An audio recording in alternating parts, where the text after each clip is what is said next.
ইলিশ। মাথাভাঙায় নদীর টাটকা ইলিশের চাহিদা রয়েছে। প্রতি বছর এই সময় মানসাই নদীতে ইলিশ ওঠে। কথা বলবো প্রতিনিধি রাজেশ রয়েছেন সঙ্গে। রাজেশ, কত ইলিশ উঠলো?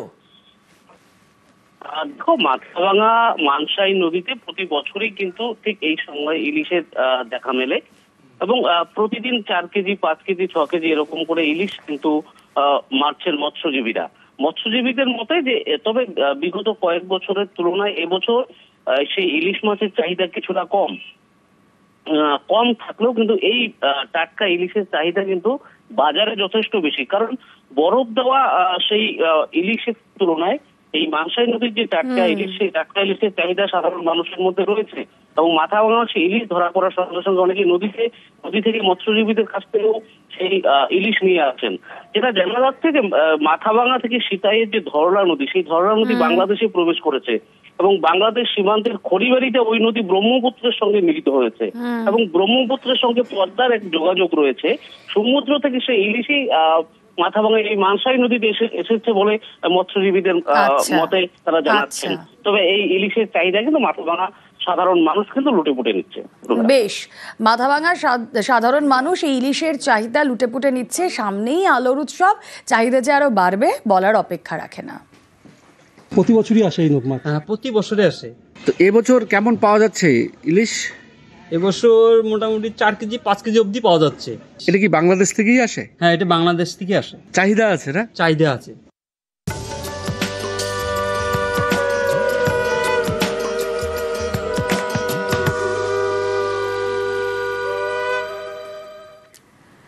রাজার হাতে পুজো শুরু। আজ রাজা নেই, কিন্তু পুজো চলে আসছে। হুগলির বাঁশবেড়িয়ায় হংসেশ্বরী পুজো আর আরামবাগে পূজিত খ্যাপা কালী।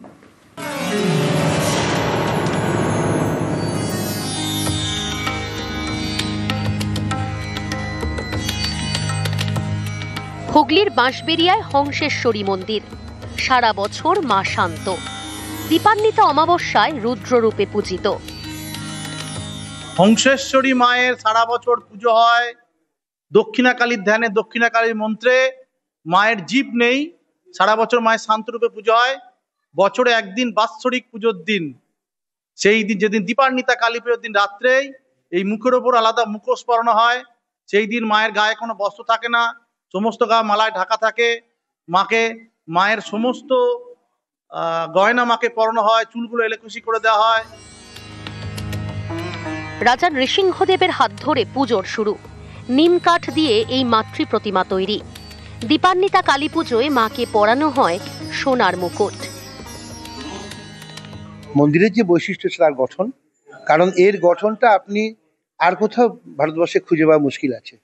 এর চূড়াটা দেখুন, একটা যেটা যোগী পুরুষের পুরো মন্দিরে একটা রূপ মানে একটা কাল্পনিক রেখা যে তৈরি করেন, যোগী পুরুষ মনে হবে যে ধ্যানযোগ্য যেটা হয়, তা মূলাধার থেকে যখন চূড়া মাথায় উঠছে তখন ষষ্ঠধারে গিয়ে তার জ্ঞানের বিস্ফোরণ ঘটে, যার জন্য চূড়ায় শেষ চূড়াটায় গিয়ে দেখুন একটা সূর্যের কিরণের মতো ছটা ওখানে করা আছে।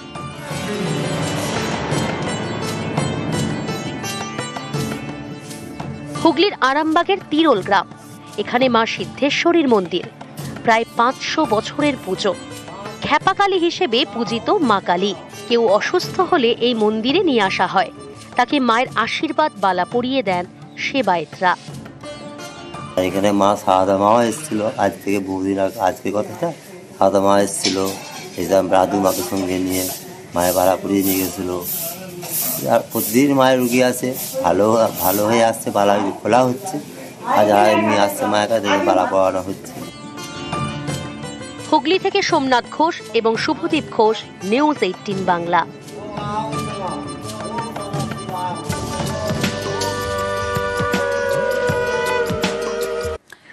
এবার যে খবর আপনাদের দেব, রাজবাড়ির দেবোত্তর সম্পত্তি বিক্রি। বেআইনিভাবে দেবোত্তর সম্পত্তি হস্তান্তরের অভিযোগ উঠছে। কোন রাজবাড়ি? মহিষাদল রাজবাড়ির জমিতে বেআইনি নির্মাণ। পর্যটন দপ্তরে অভিযোগ আইনজীবী কৌশিক ভট্টাচার্যের। জেলা শাসককে রিপোর্ট দিতে নির্দেশ পর্যটন দপ্তরের। কথা বলবো, প্রতিনিধি সুজিত ভৌমিক রয়েছেন সঙ্গে। সুজিত, মহিষাদল রাজবাড়ি বিখ্যাত রাজবাড়ি, সেই রাজবাড়ি দেবোত্তর সম্পত্তি বিক্রি হয়ে যেতে পারেই বা কি করে?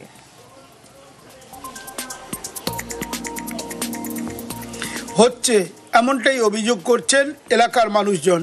আজ বলে আজ নয় রুমেলা, এটা কিন্তু বছরের পর বছর এই অভিযোগ। কিন্তু এক আইনজীবী কৌশিক ভট্টাচার্য থেমে না থেকে তিনি আরটিআই অর্থাৎ তথ্য জানার অধিকার এই আইনে কিন্তু তিনি সবটা জানতে চেয়েছেন এবং তিনি অভিযোগও করেছেন যে দেবোত্তর সম্পত্তি হাত বদল হচ্ছে এবং সেটা বেআইনিভাবে হচ্ছে। কেন সেটা তিনি যুক্তি দেখিয়েছেন কি না, বিচার যে জেলা বিচারকের একটা অনুমতি লাগে সেটা কিন্তু রুমেলা না নিয়ে করা হচ্ছে, এরকম গুরুতর অভিযোগ সামনে আসছে। কাদের বিরুদ্ধে? মহিষাদল রাজ পরিবারের জমি নিয়ে কেলেঙ্কারি এই নিয়ে, এবং তা নিয়ে রীতিমতো সরব এলাকার বাসিন্দারাও সকলেই চাইছেন সত্যটা জানতে যে কি কারণ এই রাজবাড়ির জমিতে যে বেআইনি নির্মাণ, আইনজীবী তিনি কি বলছেন একবার শোনা যাক। রাজবাড়ি চত্বরে কেউ বা কারা মানে প্রাচীর দিচ্ছে, বাড়ি কনস্ট্রাকশন হচ্ছে, যেটাই হচ্ছে অবৈধভাবে হচ্ছে, কোনো ডিমার্কেশন নেই। পশ্চিমবঙ্গ সরকারের জায়গা, আর যদি বলেন মদন গোপালজি ট্রাস্টের জায়গা, সেটাও পাবলিকেরই জায়গা, একটা দেবোত্তর সম্পত্তি।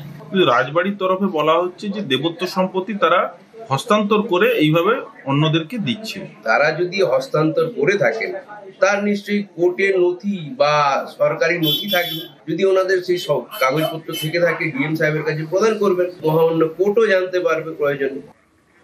2016 সালে মহিষাদল রাজবাড়ির জমি হস্তান্তর, প্রায় 63 একর জমি পর্যটন দপ্তরকে হস্তান্তর, রাজবাড়ির একাংশকে হেরিটেজ ঘোষণা সরকারের, আর তাই কিনা বিক্রি হয়ে যাচ্ছে, বেআইনি নির্মাণ হয়ে যাচ্ছে সেখানে।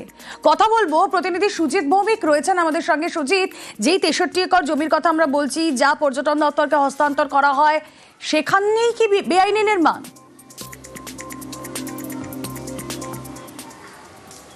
সেটাই প্রশ্ন উঠছে এবং সেটাই দিনে দুপুরে অনেক ক্ষেত্রে দেখা যাচ্ছে বলে দাবি করছেন, অভিযোগ করছেন এলাকার মানুষ। রুবেলা, তা নিয়ে কিন্তু রাজবাড়ির যারা বংশধর বর্তমান তারা সাফাই দিয়েছেন, নিজেদের পক্ষে বলতে গিয়েও যে ডিমার্কেশন হয়নি এই কথাও কিন্তু বা বাহানা বা সাফাই দিচ্ছেন। কিন্তু সেটা করবে কে? কিন্তু যদি না করা হয়ে থাকে তাহলে কেন নির্মাণ হচ্ছে? আর নির্মাণ তো আজ নয়, আবারও তোমাকে রিপিট করছি কথাটা, বছরের পর বছর চলছে, দেখার কেউ নেই। এই যে দেখার কেউ নেই, দেখা হোক প্রশাসনের কাছে দাবি এলাকার মানুষ কিন্তু আজ করছেন না।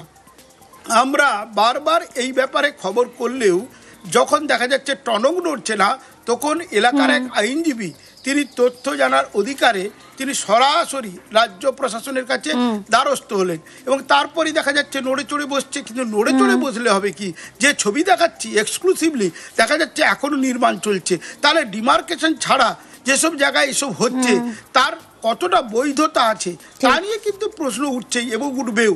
এখন দেখার এই বেআইনি নির্মাণের অভিযোগে স্থানীয়রাও সরব হয়েছেন, তারা কি বলছেন শুনবো। তার পাশাপাশি রাজবাড়ির সদস্য যারা, তাদেরও বক্তব্য আপনাদের সামনে। আমরা শুনেছি যে এটা সরকার থেকে অধিগ্রহণ করেছে, সেই জায়গার উপরে অবৈধ নির্মাণ হচ্ছে, এখনো পর্যন্ত ইট বালি চিপস ঢুকছে, কিভাবে হচ্ছে বুঝতে পারছি না। একটা দালাল চক্র এইসব কাণ্ড কারখানা করছে রাজবাড়ির সঙ্গে যোগ সাজসে, নাহলে হয় কি করে? ইমিডিয়েট যেন বন্ধ হয়, এটাই আমার আবেদন। এই যে কিছু কিছু ঘর উঠছে, সেগুলো ধরুন আমাদেরই লোকজনকে আমরা বসিয়েছি। আমি আমার জায়গায় করতেই পারি, সংস্কার করে আমি রেন্টে দিতে পারি, ভাড়ায় দিতে পারি, আমি মনে করলে বিনিময় করতে পারি। আমি যেটা করছি আইনের সঙ্গে পরামর্শ করেই আমরা করছি। কনস্ট্রাকশন বলতে একটাই বিল্ডিং হচ্ছে এখানে, আর তো বিশেষ বিল্ডিং বলতে কিছু হয়নি। এসডিও হলদিয়া উনিও পুরো ঘুরে দেখেছেন যে আপনাদের জায়গাতেই আপনারা করেছেন, কোনো সরকারের জায়গায় করেননি, কোনো অবৈধ কাজ হয়নি। মহিষাদল রাজবাড়ির জমিতে বেআইনি নির্মাণের অভিযোগ, পর্যটন দপ্তরের অভিযোগ, আইনজীবী কৌশিক ভট্টাচার্যের অভিযোগ খতিয়ে দেখা হবে জানিয়েছেন মহিষাদলের বিডিও। বিগত দিনে এটা নিয়ে যখন কমপ্লেন জমা পড়ে, বিএলও এটা নিয়ে ইন্সপেকশন করেছেন এবং ওনার থেকে যেটা জেনেছি যে দেবোত্তর প্রপার্টির উপর কিছু তেমন কিছু ওনার কাছে কমপ্লেন অনুযায়ী কিছু পাননি, যেগুলো হয়েছে প্রাইভেট প্রপার্টির উপরে হয়েছে।